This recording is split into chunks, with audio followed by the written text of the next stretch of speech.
What's going on, everyone? We are back and we are going to be starting a series of just tips and tricks that most people either need to be reminded of, or maybe you didn't know when you were a newer player. These are going to be quality of life and just general improvements that you can make. Also, make sure you get subscribed because I'm going to be making quite a few of these. I started writing on a notepad some of the things that I want to talk about in the tips, and I got a long list.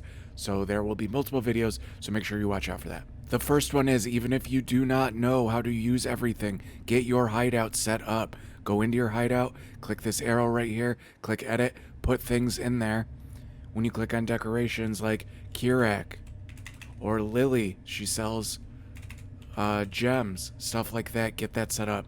Some of the ones you are going to want is Hoarder Crafting Station for your harvest essence, put a stash down, Kirak for your maps, Lily sells gems like I said, Sister Cassia for anointments, Tujin and Einhart and stuff if you are running those respective mechanics, but you are going to want to get your base set up so it can be your main hub for everything you need to do. Oh, and the crafting bench. That's probably the most important. I probably should have said that. Next is for higher stack items if you need to trade or just get out a specific quantity. For this example, we'll use Life Force. Shift, left click.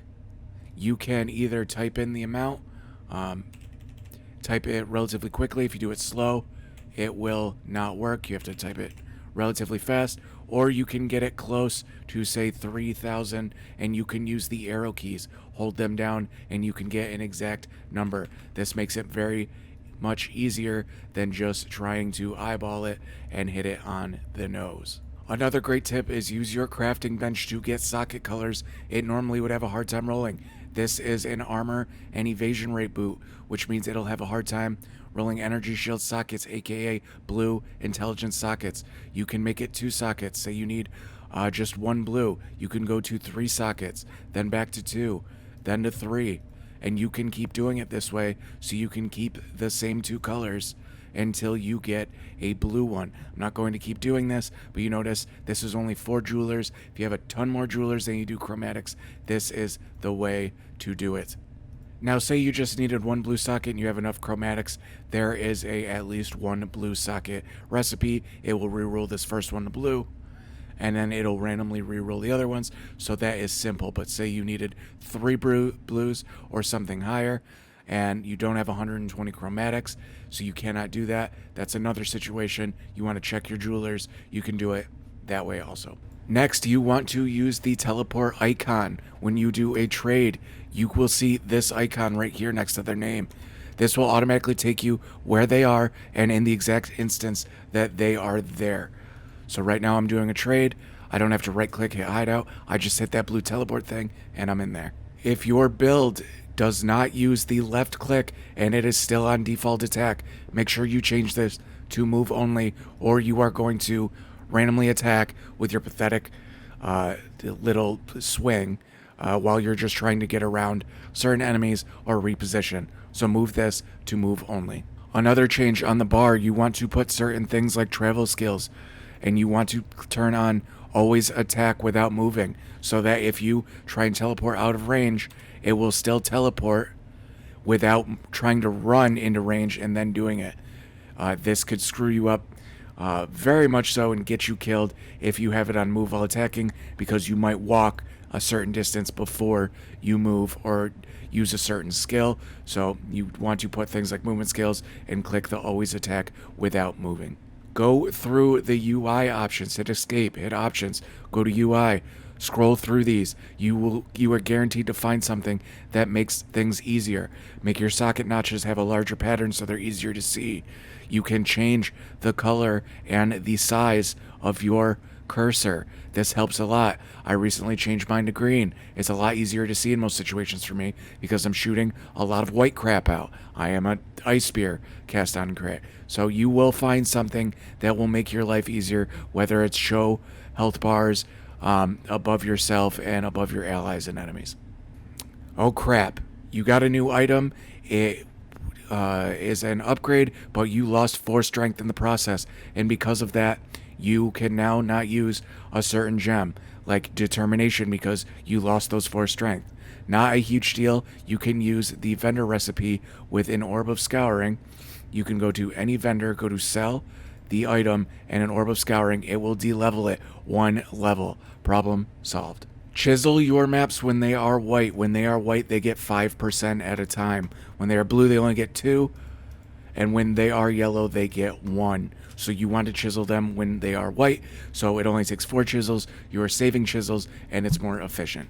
Next, you can level gems in your weapon swap. You don't have to have it selected for it to still be giving gems experience. You cannot use the scale, but you can still level the gems. So I have my hotkey for swap on F, or you can just hit the 2. Say I want to level this Blood Rage. I have an extra green slot.